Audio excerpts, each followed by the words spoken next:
Hello विद्यार्थी, कैसे हैं आप लोग? आई होप अच्छे होंगे। गुड मॉर्निंग सभी को। और जो लोग नए हैं मेरे इस चैनल पे, वो चैनल को सब्सक्राइब कीजिए, लाइक कीजिए, दोस्तों में शेयर कीजिए ताकि ये फायदा सभी को हो सके। आज मैं जो लेकर के आया हूँ, बीएसईबी ने जो मॉडल शीट जारी किया है 2026 के एग्जाम के लिए, मैट्रिक के लिए, तो उसके लिए मैं इसका सभी ऑब्जेक्टिव क्वेश्चंस को सोल्व करूंगा इसमें अभी विद एक्सप्लेनेशन। तो आप लोग सभी लोग तैयार हो जाइए। और ये भी क्वेश्चन हमारे 80 नंबर के ही होते हैं, क्योंकि 20 नंबर सोशल साइंस में भी प्रैक्टिकल का होता है। तो ये बिल्कुल साइंस की तरह ही है। साइंस का मेरा पहले है, जो लोग साइंस का वीडियो नहीं देखे वो लोग साइंस का वीडियो देख लेंगे। तो हम लोग यहाँ से शुरू करते हैं इसके ऑब्जेक्टिव्स। ठीक है। पहला प्रश्न, द्वितीय क्षेत्र की गतिविधियों में निम्नलिखित में से किसे शामिल करते हैं?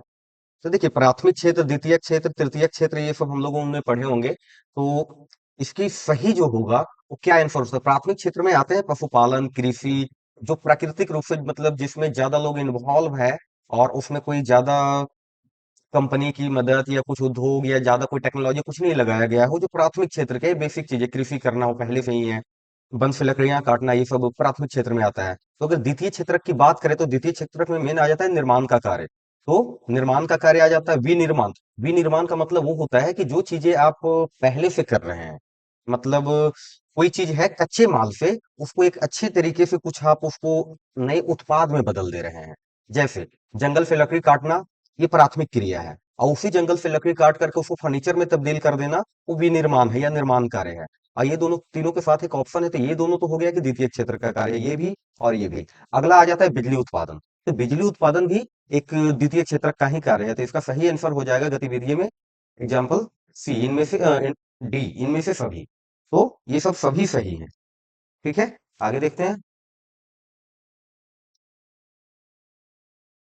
प्राथमिक में कार्यशील जनसंख्या का बड़ा हिस्सा किस क्षेत्र पे आजीविका के लिए निर्भर है?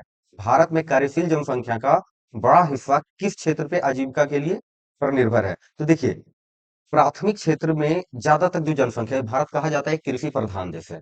तो कृषि, पशुपालन, प्राकृतिक प्राकृतिक चीजों पे निर्भरता, तो ये सब जो भारत में अभी भी जो काम करने वाले लोग हैं अपने आजीविका के लिए प्राथमिक क्षेत्र का ही उपयोग करते हैं, जिसमें कृषि हो गया, मछली पालन हो गया, वानिकी हो गया, तो ये सब पे ज्यादा ध्यान दे रहे हैं। लेकिन अब धीरे धीरे द्वितीय और तृतीय क्षेत्रों का भी महत्व बढ़ रहा है। अगला प्रश्न।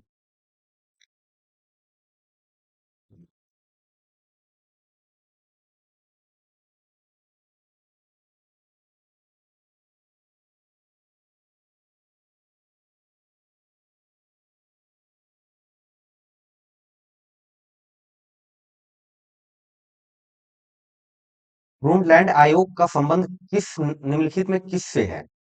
देखिए, ब्रूनलैंड आयोग का संबंध था, ये था मेनली सतत विकास के लिए।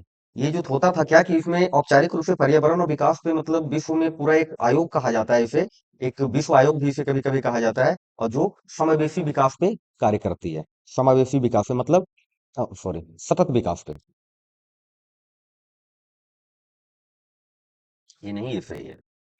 ब्रूनलैंड आयोग जो है सतत विकास पे काम करते हैं। इसमें ये काम करते हैं हमारा साझा भविष्य पे, हमारा साझा भविष्य पे ये काम करती है, जिसमें सभी लोगों का फायदा हो, हमारा साझा भविष्य, इसी पे काम करती है ब्रूनलैंड आयोग। ये इसे विश्व आयोग भी बोला जाता है, सस्टेनेबल डेवलपमेंट पे काम करती है ये। अगला प्रश्न, आर्थिक नियोजन हेतु राज्य सरकारों से तालमेल तथा सहयोग का वातावरण बनाने के लिए किस संस्था का गठन किया गया है? तो देखिए, इसके लिए जो आर्थिक नियोजन हेतु, तो एक नियोजन का मतलब होता है कोई भी चीजों को प्लान करके कार्य करना। तो आप लोगों ने एक पढ़ा होगा, योजना आयोग। योजना आयोग में क्या करती है, सरकार अपने कार्य करती है और सरकार को कार्य करने के लिए सलाह देती है। तो योजना आयोग के अध्यक्ष जो होते हैं वो प्रधानमंत्री होते हैं। तो इसी चीजों को तालमेल बना करके, एक सहयोग का वातावरण बना करके एक संस्था का गठन किया गया था, जिसे बोला गया था राष्ट्रीय विकास परिषद। इसका होता है कि जो योजना आयोग जो सलाह दे रही है, अभी योजना आयोग को बदल करके नीति आयोग कर दिया गया है, ये दोनों एक ही है। तो अभी राष्ट्रीय विकास परिषद जो है वो इस पे कार्य करती है, इसके चीजों को वो बढ़ावा देती है कि कैसे सही तरीके से कार्य हो रहा है या नहीं हो। एक तरीके से पुनर्वलोकन करती है उसके कार्यों का, योजना आयोग जो अपना एक प्रारूप तैयार करती है उसपे। ठीक है, अगले प्रश्न देखते हैं। भारत के प्रथम राष्ट्रीय मानव विकास रिपोर्ट के अनुसार निम्नलिखित में किसकी उपभोक्ता व्यय क्षमता में वृद्धि हुई है? तो देखिए, मानव का जो राष्ट्रीय रिपोर्ट जो बनाया गया था, इसका अगर जो हम बात करें तो इसका में सबसे ज्यादा जो उपभोक्ता क्षमता में वृद्धि वृद्धि जो हुई थी, वो हुई थी नगरीय जनता की। तो नगरीय जनता सबसे ज्यादा चीजों का उपभोग कर रहे हैं। गांव में क्या है, ग्रामीण क्षेत्रों में क्या है, वो तो चीजों बेसिक चीजों पे भी उसकी जिंदगी आगे उनकी निकल जाती है। लेकिन नगरीय जीवन में है, बहुत सारी चीजों की जरूरत होती है, तो सबसे ज्यादा उपभोग जो कर रहे हो वो नगरीय जनता कर रहे हैं। इनमें कौन कृषि आधारित उद्योग का उदाहरण है? देखिए, कृषि आधारित को चीनी उद्योग कृषि से ही है। सूती वस्त्र कृषि का ही पार्ट है। खाद्य प्रसंस्करण उद्योग कृषि से, तो इनमें से सभी, इसका आंसर हो जाएगा इनमें सभी। प्रोफेसर केन्स के अनुसार राष्ट्रीय आय से किसे शामिल करते हैं?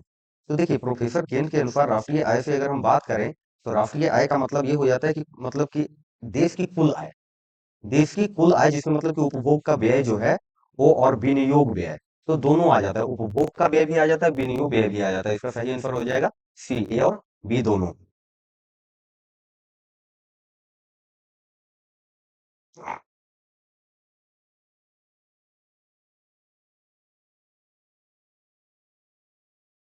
अगला प्रश्न,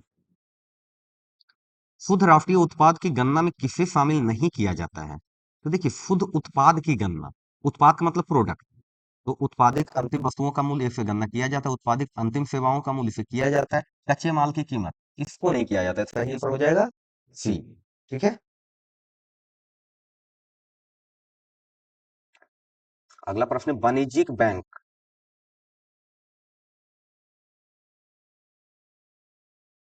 इसमें से कौन वाणिज्यिक बैंक नहीं है?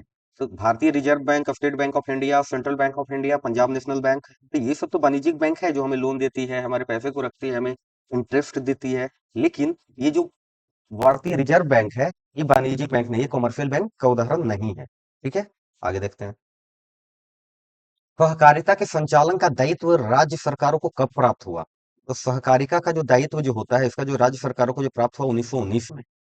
ये हुआ 1919 में। एक्चुअली भारत सरकार का जो एक अधिनियम आया था, उसका नाम कह सकते हैं उसको, मोंटेग्यू चेम्सफोर्ड सुधार। तो एक अधिनियम जो आया था उसी के तहत ये इसका इसमें राज्य सरकारों को उसका दायित्व दिया गया सहकारिता के संचालन का। ठीक है, पहले ये था केंद्रीय सूची में, केंद्रीय सूची से हटा करके इसको राज्य की सूची में हस्तांतरित किया गया। अगला प्रश्न देखते हैं। गरीबी की जो कुचक्र का धारणा है, ये दी थी रैगनर नर्क्स ने। रैगनर नर्क्स ने दी थी गरीबी की कुचक्र का धारणा, क्योंकि इसमें इनका एक सिद्धांत ये बताता है कि एक गरीब देश गरीब बना रहता है क्योंकि उसमें निवेश के लिए पूंजी की कमी है। मतलब जो कम आय और कम बचत का परिणाम ही होता है कि निवेश के लिए हमारे पास पूंजी कम है। अब देखिए, अगर हमारे पास खाने के लिए पैसे कम है तो हम इन्वेस्टमेंट करके कौन सा बिजनेस कर सकते हैं, जब पैसे ही नहीं है, हमारी इनकम ही कम है, तो हम सेविंग अपना कहाँ से रखेंगे? तो इन्होंने गरीबी के कुचक्र की एक कॉन्सेप्ट इन्होंने दिया था। ठीक है, आगे, इनमें किस संसाधन का पारिश्रमिक ब्याज है? किस संसाधन का पारिश्रमिक ब्याज है? तो अगर इसकी बात करें तो पूंजी, पूंजी एक ऐसी है कि जो कि ये पारिश्रमिक व्यय है, क्योंकि भूमि का अगर जो पारिश्रमिक किराया होता है, श्रम का पारिश्रमिक मजदूरी होती है, पूंजी का क्या है, जब पूंजी आप लगाते हैं तो उसमें एक ब्याज मिलता है। वो आप बैंक में रखें तो, कहीं कॉमर्शियल बैंक में रखें या कोई फाइनेंस बैंक में रखें, या आप कहीं उस पैसे को लगा के बिजनेस करें, तो भी आपको उससे जो बेनिफिट होता है वो कहा जाता है कि इसी संसाधन जो एक ऐसा है, वो एक ब्याज है, पारिश्रमिक ब्याज है पूंजी। केंद्रीय सहकारी बैंक किस स्तर पे कार्य करता है? तो देखिए, केंद्रीय जो सहकारी बैंक है, ये जिला स्तर पे कार्य करता है। जबकि अगर हम बात करें कि सहकारी बैंक है, जो सहकारी बैंक होते हैं, तो राज्य स्तर पे काम करता है, लेकिन केंद्रीय सहकारी बैंक जो जिला स्तर पे कार्य करता है। और अगर जो बात करें कि जो ग्रामीण स्तर पे कौन सा कार्य करता है, तो ये सब जो है छोटे लेवल के बैंक होते हैं, प्राथमिक स्तर पे। और कृषि ऋण समितियां, ये सब जो है वो प्राथमिक स्तर पे काम करती है। अगला प्रश्न देखते हैं। भारत विश्व व्यापार संगठन का भारत विश्व व्यापार संगठन का सदस्य कब बना? तो ये बना था 1995 में। सोवियत संघ के विघटन के बाद 1 जनवरी 1995 में ये विश्व व्यापार संगठन का सदस्य बना था भारत। राष्ट्रीय फोरम के आदेश से असंतुष्ट उपभोक्ता कितने दिनों के अंदर उच्चतम न्यायालय में अपील कर सकता है? तो देखिए, इसका है 30 दिन के अंदर। अगर आपको किसी भी तरीके से, इसका एक अधिनियम आया था, अधिनियम 1986, अधिनियम 1986, इसी के अनुसार अगर जो कोई राष्ट्रीय फोरम में अगर कोई आपको कोई दिक्कत है या कोई आदेश से आप असंतुष्ट हैं, तो आप अपने पक्ष की कोई भी बात को 30 दिनों के अंदर उच्चतम न्यायालय में रख सकते हैं। ठीक है। अगला प्रश्न। मेजनी का संबंध किस दल से था? तो मेजनी कार्बोनारी दल से था। कार्बोनारी दल से था मेजनी। एक्चुअली मेजनी था कौन? था ये था, एक इटावली क्रांतिकारी थी। एक्चुअली शुरू में कार्बोनारी जो था ना, एक गुप्त समाज के सदस्य से थे। बाद में उन्होंने यंग इटली और यंग यूरोप आंदोलन की स्थापना की। तो ये कार्बोनारी जो मेजनी का जो संबंध था, ये कार्बोनारी दल से था। और कार्बोनारी ने यंग इटली, अगर आपके प्रश्न आते हैं कि यंग इटली और यंग यूरोप, और यंग यूरोप,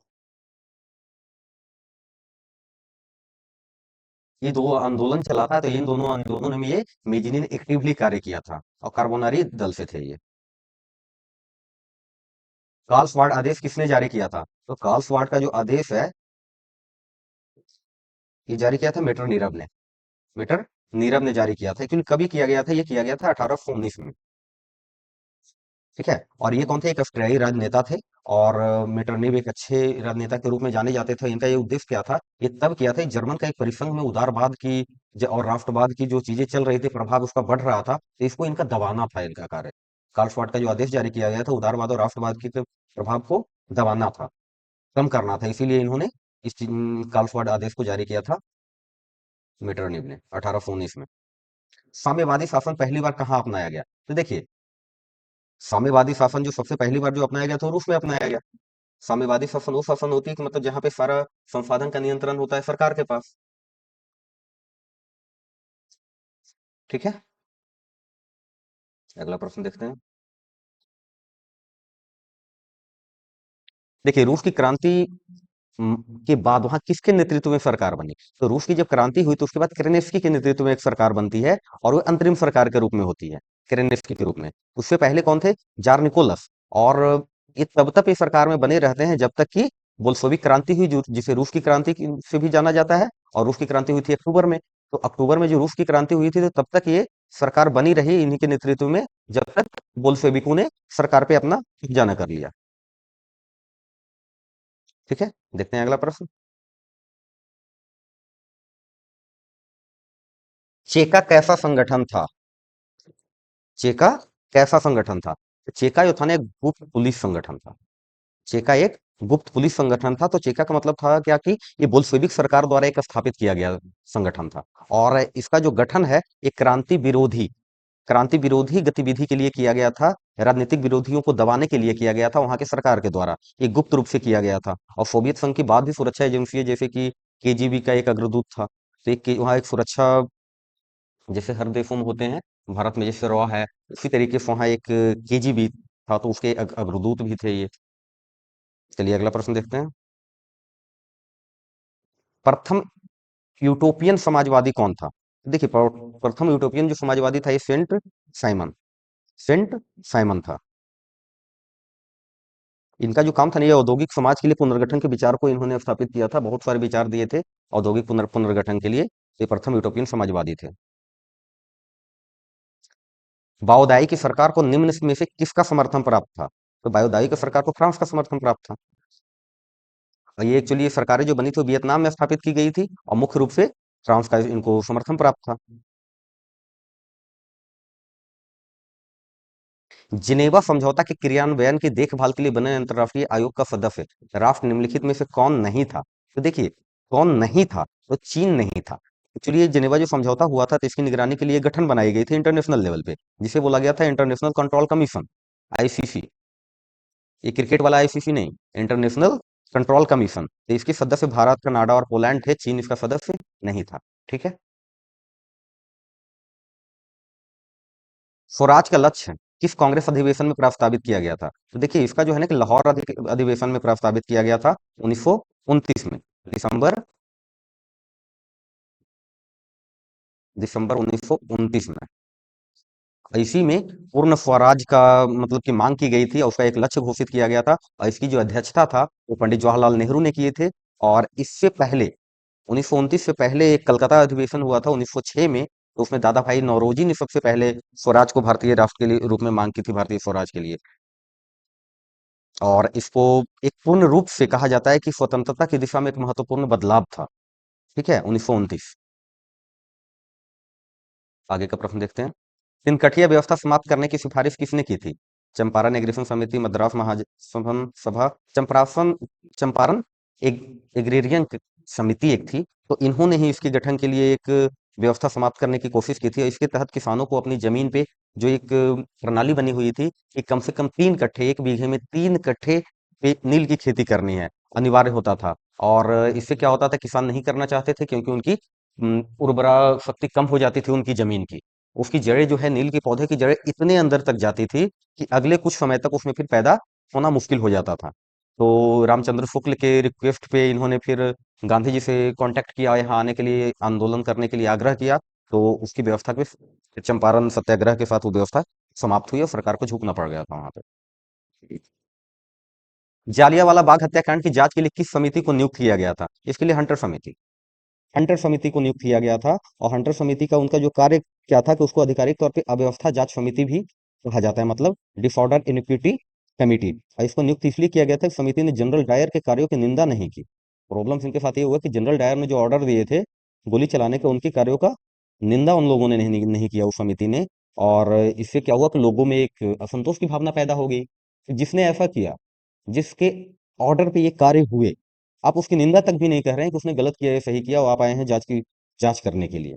तो ये एक कारण बना था। हंटर हंटर समिति ने सही तरीके से जांच की या नहीं की वो तो अलग चीज थी, लेकिन उन्होंने निंदा तक नहीं की कि यह गलत है या सही है। अगला प्रश्न, हिंद स्वराज नामक पुस्तक के लेखक कौन थे? तो हिंद स्वराज महात्मा गांधी ने लिखे थे। इसमें इन्होंने इसलिए 1919 में गुजराती भाषा में, इन्होंने 1909 में इन्होंने गुजराती भाषा में लिखा था इसे, और आधुनिक सभ्यता और भारतीय स्वतंत्रता के विचारों को व्यक्त किया था। ठीक है। 1920 में मानवेंद्र नाथ राय ने भारतीय कम्युनिस्ट पार्टी की स्थापना कहाँ की थी? तो इन्होंने ताशकंद में की थी। 1920 में सोवियत संघ के ताशकंद शहर में भारतीय कम्युनिस्ट पार्टी की स्थापना की थी मानवेंद्र नाथ राय ने। वामपंथी शब्द का प्रथम बार प्रयोग किस क्रांति में हुआ था? तो इसका जो हुआ था पहली बार प्रयोग फ्रांसीसी क्रांति में। एक्चुअली दो शब्द आते हैं, एक होता है वामपंथी, एक होता है दक्षिणपंथी। तो दोनों का जो पहले शुरुआत हुई थी वामपंथी और दक्षिणपंथी की, फ्रांसीसी क्रांति में हुई थी। और जो ये शुरू जो हुई थी एक्चुअली, वो नेशनल असेंबली जो चल रही थी ना, वहाँ पे बैठने की जो व्यवस्था थी ना, उसी के आधार पे किया गया था। ऐसे ओरिजिनल की बात करें तो वामपंथी वो लोग होते हैं जो गरीब, अल्पसंख्यक, आदिवासी, इन लोगों की आवाज उठाने की कार्य करते हैं वामपंथी लोग। और जो दक्षिणपंथी लोग हैं वो थोड़ा सा विकास, डेवलपमेंट, उद्योग, ये सब पे ज्यादा उन लोग कार्य करते हैं। ऐसा उनकी विचारधाराएं माना जाता है कि इनकी विचारधाराएं ये है। तो ये हो गई वामपंथी विचारधारा, एक होती है दक्षिणपंथी विचारधारा। चलिए आगे की बात करते हैं। चार्टिस्ट आंदोलन कहाँ हुआ था? तो चार्टिस्ट आंदोलन हुआ था इंग्लैंड में। चार्टिस्ट आंदोलन इंग्लैंड में हुआ था। एक्चुअली ये 19वीं सदी का आंदोलन था। ये 19वीं सदी का आंदोलन था, और इसमें इंग्लैंड में मतलब कि ऐसा हुआ था ना कि राजनीतिक सुधार के लिए आंदोलन किया गया था, और ये किया गया था श्रमिक वर्ग के लिए। मतलब ये 19वीं सदी में जो आंदोलन किया था, श्रमिक वर्गों ने किया था, मजदूर लोगों ने यह आंदोलन किया था कुछ चीजों के सुधार के लिए। पराजित तुर्की के साथ कौन सी संधि की गई थी? सेवर्स की संधि।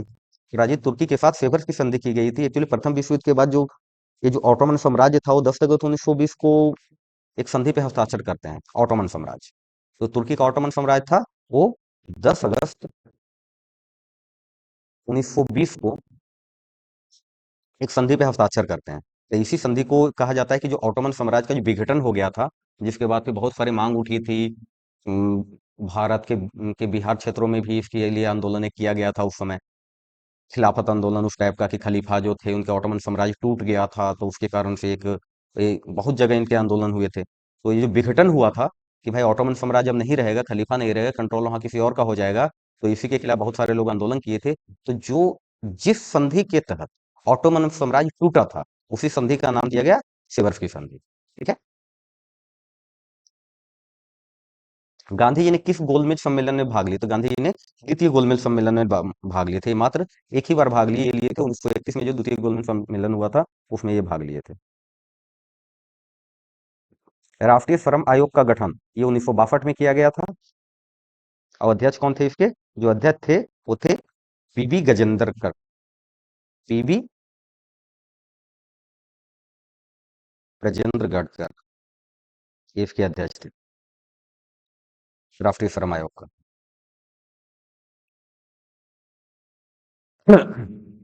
अलेक्जेंड्रिया नामक व्यापारिक केंद्र की स्थापना किसने की? तो इसकी जो कि सिकंदर ने। अलेक्जेंडर सिकंदर जो थे उन्हीं के नाम पे इन्होंने एक व्यापारिक केंद्र बनाए थे, तो उनका जो गठन किया था, इनको नाम दिया था अलेक्जेंड्रिया नामक व्यापारिक संगठन। ये जो है ना अलेक्जेंडर कब था? बहुत पहले, ये लगभग 331 ईसा पूर्व में ये हुआ था। 331 ईसा पूर्व। और ये कहाँ हुआ था? ये हुआ था मिस्र में।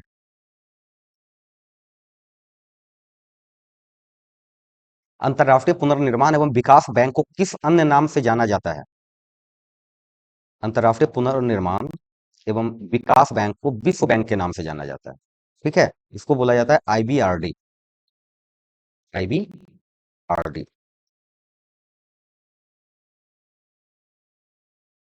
ठीक है, इसकी गठन हुई थी 1944 में।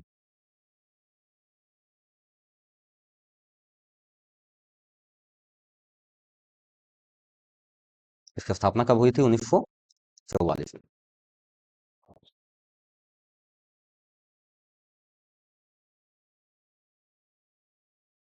मार्टिन लूथर का जन्म कहाँ हुआ था? मार्टिन लूथर का जन्म हुआ था जर्मनी में।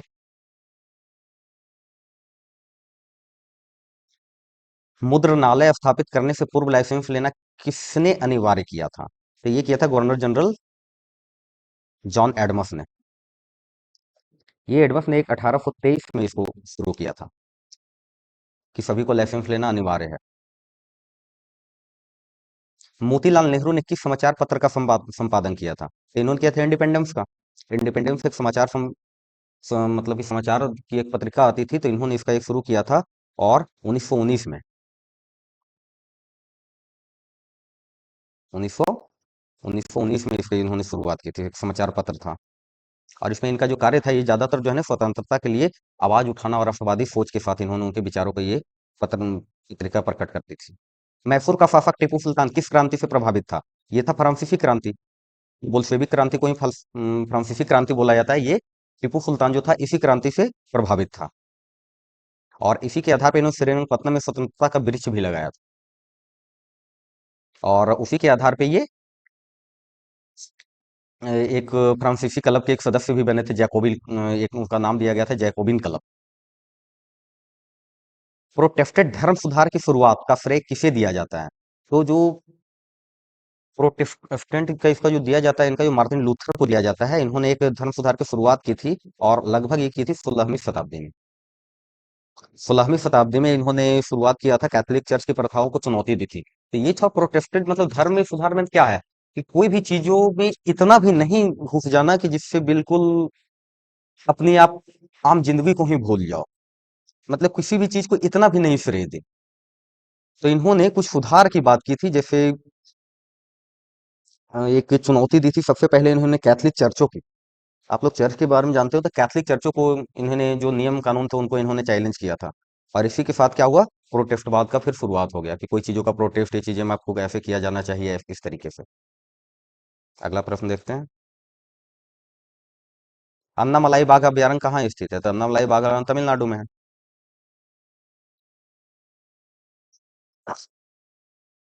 ये तमिलनाडु में एक जगह है कोयम्बटूर, वहीं पे ये बनाया गया है।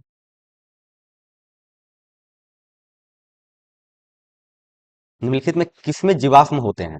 तो देखिए, जीवाश्म ग्रेफाइट, कोयला, लोहा, अमृत, तो जीवाश्म जो होते हैं वो कोयला कोयला में जीवाश्म होते हैं, क्योंकि एक जो है ना कोयला, एक तलहटी का जो चट्टान जो होता है ना, इस तरीके से उसमें कार्बन काफी मात्रा होता है, तो जिसमें किस तरीके का कार्बन की क्वालिटी है उसी अनुसार से कोयले की कीमत वगैरह होती है। और इसमें परिवर्तनशील होने में बहुत समय लगता है। हाइड्रोजन, सल्फर, ऑक्सीजन, नाइट्रोजन, ये सब भी इसमें होते हैं। लेकिन इसमें अगर बात करें कि कोयला का, जीवाश्म से कोयला का निर्माण है, तो लाखों वर्ष लग जाते हैं जीवाश्म से कोयला का निर्माण में। अगला प्रश्न देखते हैं। तांबा खनन से कौन सा स्थान संबंधित है? तांबा खनन से कौन सा? खेतरी। खेतरी एक जगह है जो तांबा के लिए प्रयुक्त है। और ये जो जगह है वो राजस्थान में है। कहाँ है ये? राजस्थान में है, खेतरी। ठीक है, अगला प्रश्न देखते हैं। गोंडवाना कोयला क्षेत्र किस नदी घाटी में पाया जाता है? तो ये पाया जाता है, गोंडवाना का जो कोयला क्षेत्र है वो दामोदर घाटी में भी है, सोन घाटी में भी है, गोदावरी घाटी में भी है, तो ये सभी घाटियों में पाया जाता है। ये जो तीनों चारों घाटी है ना, ये तीनों चारों घाटी में पाया जाता है। और भी प्रमुख नदी घाटी है, वहां भी ये गोंडवाना कोयला क्षेत्र पाया जाता है। ये जो गोंडवाना कोयला क्षेत्र जो होता है ना, ये एक अच्छी क्वालिटी का कोयला नहीं होता, लाइक बिटुमिनस या अलग। ये थोड़ा सा घटिया क्वालिटी का कोयला होता है, उसे बोला जाता है गोंडवाना कोयला।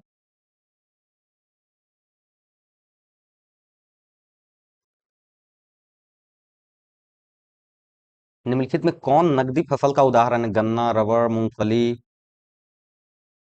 तो अगर इसमें क्या, तीनों तो नकदी ही फसल है। रबड़, गन्ना, मूंगफली तीनों नकदी फसल के ही उदाहरण।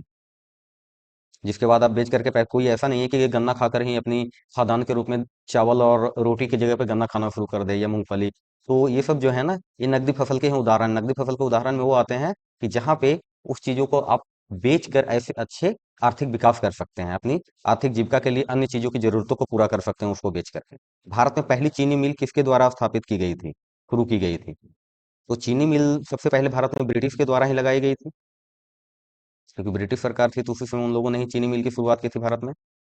इनमें से कौन आकस्मिक प्रबंधन का घटक है? आकस्मिक प्रबंधन का जो घटक है, जो स्थानीय प्रशासन, स्वयंसेवी संगठन, स्थानीय लोग, इनमें से सभी। तो ये सब सभी लोग हैं। अगर कोई भी एक, सपोज कहीं पे एक ब्रिज हादसा हो गया, तो यहाँ पे स्थानीय प्रशासन सबसे वहां पे पहुंचेंगे।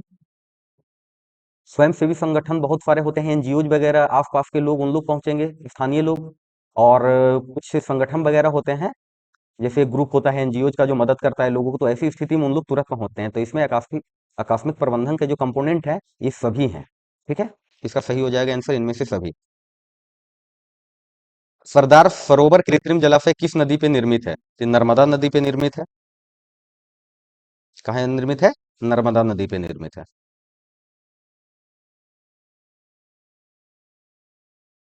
निम्नलिखित में कौन मानव जनित आपदा है? मानव जनित आपदा मतलब कि जो मानव के द्वारा आपदा पैदा हुई हो। तो बाढ़, बाढ़ मानव तो नहीं लाता। सुनामी भी मानव नहीं लाता। भूस्खलन भी मानव के कारण नहीं होता। योगदान हो सकता है मानव का ये सब में, लेकिन जो एक सांप्रदायिक दंगे जो होते हैं, धर्म के आधार पे जो दंगे होते हैं, लड़ाइयाँ होती है, जात पात पे नाम पे, धर्म के आधार पे, ऊंच नीच के नाम पे, तो ये सब में मानव जनित आपदा है, मैनमेड डिजास्टर है ये सब।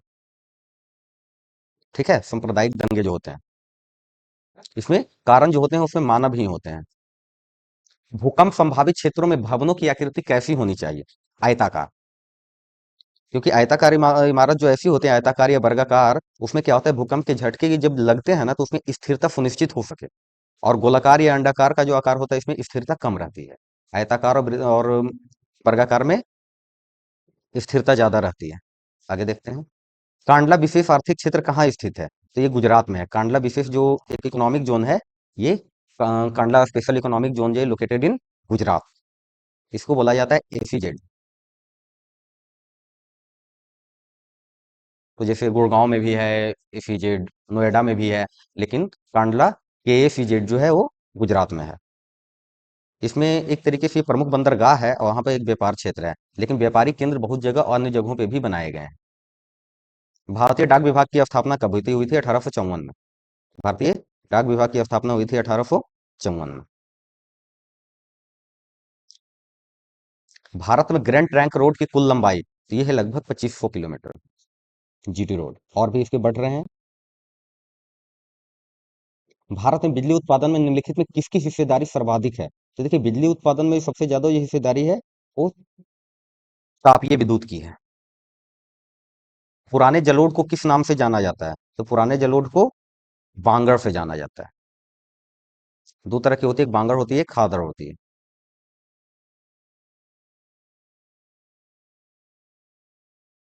भारत में तांबा गलाने का पहला कारखाना कहाँ स्थापित किया गया? तो ये किया गया था घाटशिला में।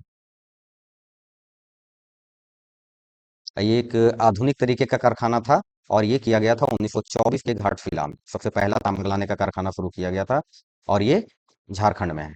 कहाँ है ये? झारखंड में।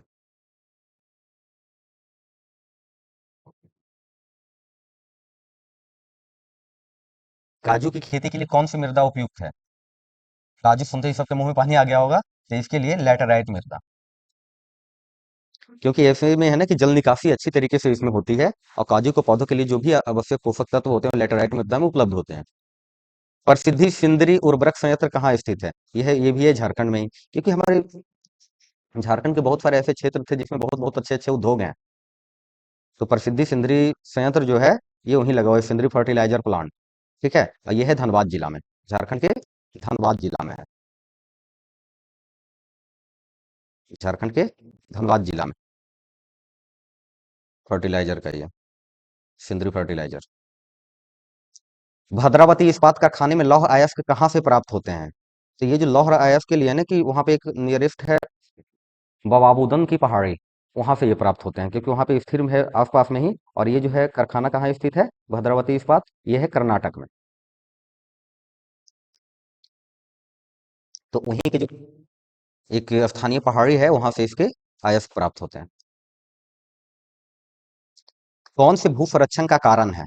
भूसंरक्षण, तीव्र वर्षा, भूस्खलन, तीव्र वर्षा, वनों की कटाई, खनन गतिविधियां, तो ये सब सभी भू संकलन जो है, लैंड इरोजन जो होता है, ये सभी के कारणों से होता है। बहुत तेजी से वर्षा होती है तो भी मिट्टी का बहाव होता है। अगर पेड़ पौधे को काट देंगे तो भी उसके जड़ जो मिट्टी को बचा कर रखती है उसे भी मिट्टी का क्षरण होता है। तो ये क्षरण जो भू क्षरण जो है ना, ये कई कारणों से होता है। खनन गतिविधियां पे खुदाई वगैरह जो करते हैं उससे भी होता है, तीव्र वर्षा भी होता है, वन की कटाई से भी होता है। तो इसका सही आंसर हो जाएगा डी, सभी। मोनाजाइट किस राज्य की प्रचुरता से पाया जाता है? किस राज्य में प्रचुरता से पाया जाता है? केरल में। ये केरल में प्रचुर मात्रा में पाया जाता है। एक्चुअली नहीं कि रेत है ये, ठीक है, मोनाजाइट रेत है ये। भारत में सर्वाधिक विस्तृत भू आकृति कौन सा है? तो सबसे ज्यादा अगर भारत की भू आकृति की बात करें तो मैदानी क्षेत्र है। पर्वत भी कम है, पठार भी कम है, पहाड़ियां भी हैं, थोड़ा बहुत सब कुछ है, लेकिन मैदान क्षेत्र ज्यादा है। तो भारत का जो एक जो है मैदान क्षेत्र सबसे ज्यादा है। और जैसे हिमालय क्षेत्र, उत्तरी मैदान, प्रायद्वीपीय पठार, तटीय मैदान, थार मरुस्थल, और ये सब भी शामिल हैं। लेकिन उत्तरी मैदान और तटीय मैदान मिलकर भारत के एक बहुत बड़ा हिस्सा कवर करते हैं। उत्तरी मैदान और तटीय मैदान मिलकर, तो इसलिए कहा जाता है भारत में सर्वाधिक जो भू आकृति है वो है मैदानी। बिहार में अति जल दोहन से किस तत्व का संकेंद्रम बढ़ा है? तो बिहार में आर्सेनिक का संकेंद्रम बढ़ा है। सबसे ज्यादा जल दोहन से जो जो मात्रा बढ़ गई है, आर्सेनिक की बढ़ गई है। और इसका जो कारण है आर्सेनिक बढ़ने से ऐसे पानी पीने से लोग हैं ना घरेलू उपयोग में भूजल पे ही सबसे ज्यादा लोग निर्भर निर्भर हैं। और आर्सेनिक की मात्रा से एक बहुत खराब खराब तरह की बीमारियां की संभावनाएं बढ़ जाती, गंभीर बीमारी, स्वास्थ्य का ये सब पे ज्यादा प्रभाव पड़ता है। कांवर झील कहाँ स्थित है? तो कांवर झील स्थित है बेगूसराय में। कांवर झील बेगूसराय में स्थित है। बेगूसराय कहाँ है? बेगूसराय बिहार में है। तो बिहार के बेगूसराय में स्थित है कांवर झील। भारत में मैंग्रोव मुख्यतः कहाँ पाया जाता है? देखिए, एक वन का प्रकार है मैंग्रोव वन, तो ये कहाँ पाया जाता है? ये पाया जाता है सुंदरवन के डेल्टा में। और सुंदरवन का डेल्टा कहाँ है? पश्चिम बंगाल में। ठीक है, अगला प्रश्न देखते हैं। किस खनिज को उद्योगों की जननी कहा जाता है? तो देखो, उद्योगों का जो जननी है वो बहुत तरह के खनिज है, तांबा है, लोहा है, लेकिन जो उद्योग की जो जननी कहा जाता है, सबसे पहले जो शुरुआत की गई थी, लौह अयस्क को कहा गया था लोहा की जननी। और इसी ये जो इसलिए जननी कहा गया कि बहुत सारे आधुनिक जो चीजें बनते हैं, आधुनिक जो उद्योग बनते हैं, जैसे मशीनरी, परिवहन, निर्माण, कोई भी चीजें हो रही है तो वो लौह अयस्क पे ही कार्य करती है, तो इसलिए इसको अयस्कों की जननी कहा जाता है, या खनिजों की जननी। ठीक है, अगला प्रश्न देखते हैं।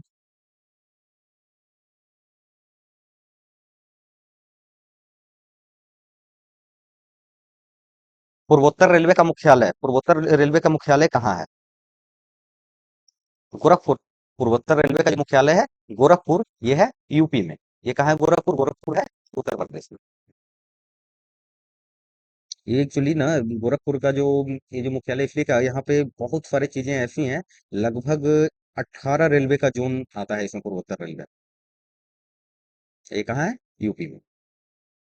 बिहार के किस जिले में नहरों द्वारा सर्वाधिक सिंचाई होती है? तो ये रोहतास जिला। नहर के द्वारा सबसे ज्यादा सिंचाई तो रोहतास जिला में की जाती है, क्योंकि रोहतास जिला वहाँ पे जो नियरेस्ट जो है एक सोन नदी है, तो उसी क्षेत्र से आता है। तो सोन नदी से बहुत सारे नहरें निकाली गई है। पंचायत समिति का कार्यकाल, पंचायत समिति का कार्यकाल होता है 2 वर्ष, 3 वर्ष, 7 वर्ष, 5 वर्ष। इसका 5 वर्ष होता है, समिति का कार्यकाल। एक पंचायत लेवल की एक समिति का गठन होता है। और ये 73वें संशोधन में किया गया था। 73वें संविधान के संशोधन के तहत पंचायत समिति का जो गठन था वो 5 साल का किया गया था प्रथम अधिवेशन में, 73वें संविधान संशोधन में। 73वें संविधान संशोधन में।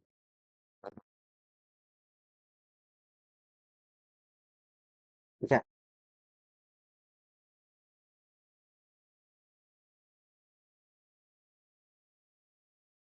चलिए अगला प्रश्न देखते हैं।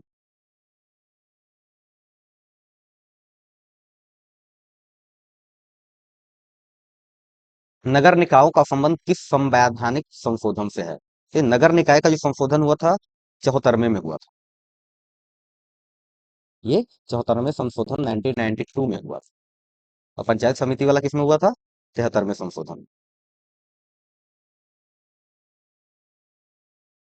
समवर्ती सूची पर किसे कानून बनाने का अधिकार है? देखिए, तीन तरह की सूची होती है। संघ सूची, राज्य सूची, समवर्ती सूची। तो समवर्ती सूची पे जो कानून बनाने का जो अधिकार है वो केंद्र सरकार को भी होता है और राज्य सरकार को भी होता है। तो ये दोनों का है। तो सही आंसर हो जाएगा सी।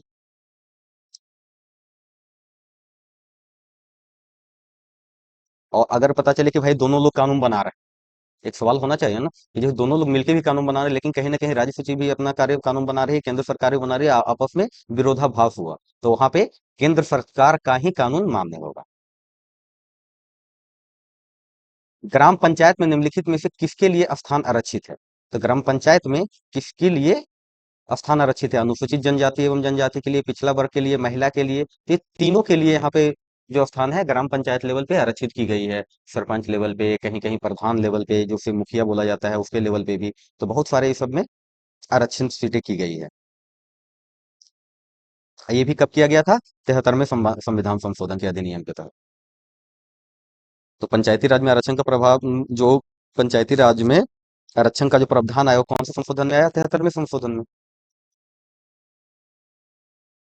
73वें संविधान संशोधन में आया।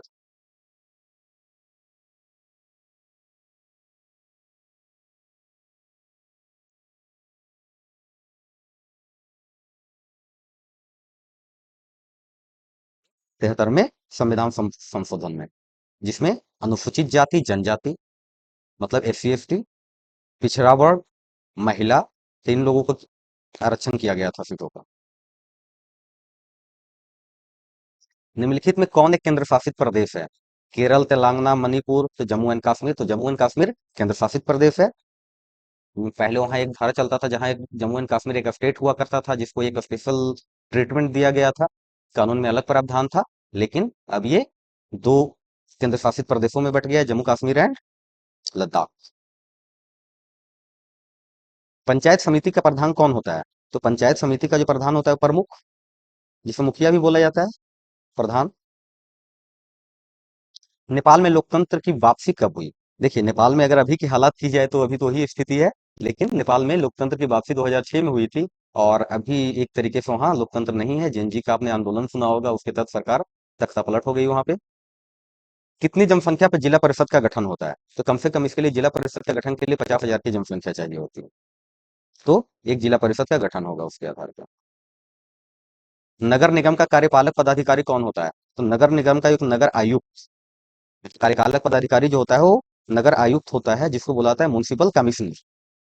और उसका जो है ना दिन प्रतिदिन प्रशासन का भी वो प्रमुख होता है। और निगम द्वारा लिए गए कोई भी निर्णय उसको लागू करने का अधिकार होता है। एक होते हैं मेयर। तो मेयर का जो नियम का जो निर्वाचित का भी प्रमुख यही होता है। कौन? कार्यपालक पदाधिकारी, ये नगर आयुक्त। अगला प्रश्न, लोकतंत्र का प्राण किसे कहा जाता है? लोकतंत्र का प्राण कहा जाए तो मीडिया, संसद, सर्वोच्च न्यायालय, राजनीतिक दल। जब राजनीतिक दल ही नहीं रहेगी तो फिर लोकतंत्र कैसा? तो जितने ज्यादा राजनीतिक दल, जितने ज्यादा कंपटीशन, उतनी अच्छी सरकार के विकास। तो बहुत सारे भागीदारी लोग मिलके एक जिम्मेदारी लेते हैं, सरकार का गठन करते हैं, चुनाव में आते हैं, लोग इनको वोट देते हैं, चुनते हैं। तो लोकतंत्र का जो प्राण कहा जाएगा वो राजनीतिक दल को ही कहा जाएगा। बंबई राज्य का विभाजन कर किस राज्य का गठन किया गया था? तो बंबई राज्य का विभाजन जो है ना उसका कहा जाए ना कि एक पुनर्गठन अधिनियम हुआ था 1960 में। तो भाषा के आधार पर इसका विभाजन किया गया था, दो नए राज्य का गठन किया गया था 1960 में। एक हुआ था गुजरात, गुजराती भाषा बोलने वाले, एक मराठी भाषा बोलने वाले के लिए महाराष्ट्र। तो इसमें गठन जो हुआ था गुजरात का और महाराष्ट्र का, भाषा के आधार पर मुंबई राज्य का गठन किया। तो सही आंसर क्या हो जाएगा? सी। यूरोपीय संघ का मुख्यालय कहाँ है? तो यूरोपीय संघ का जो मुख्यालय है ये है ब्रसल्स में। या इसका जो है बेल्जियम है, बेल्जियम शहर के ब्रसल्स में स्थित है। यहाँ पे यूरोपीय आयोग, यूरोपियन संघ परिषद, यूरोपीय परिषद, कई प्रमुख यूरोपीय संघीय संघ का इन संस्थानों का घर यहीं पे है। तो यूरोपीय संघ का मुख्यालय कहाँ है? ब्रसल्स में। ब्रसल्स कहाँ है? बेल्जियम। तो कहीं कहीं आपको प्रश्न यहाँ से भी आ सकता है, बेल्जियम से भी। ऑप्शन में बेल्जियम रहा था, बेल्जियम मारेंगे। ठीक है। तो धीरे धीरे मैं इसको आगे का जो प्रश्न है आदि औद्योगिकरण या ये सब जो ऑब्जेक्टिव सब्जेक्टिव ये सब प्रश्नों को भी कोशिश करेंगे डिस्कस करने का। लेकिन अभी पहले सभी मॉडल सेट को कंप्लीट करेंगे। आप लोग इस वीडियो के 1 से 2 बार देखिए। और जो लोग नए हैं मेरे चैनल को लाइक कीजिए, शेयर कीजिए, सब्सक्राइब कीजिए, अपने दोस्तों में बताइए। और जितने लोगों तक इसको पहुंचा सके उतने लोगों को इससे फायदा है। ठीक है। मिलते हैं आगे की वीडियो में। Thank you.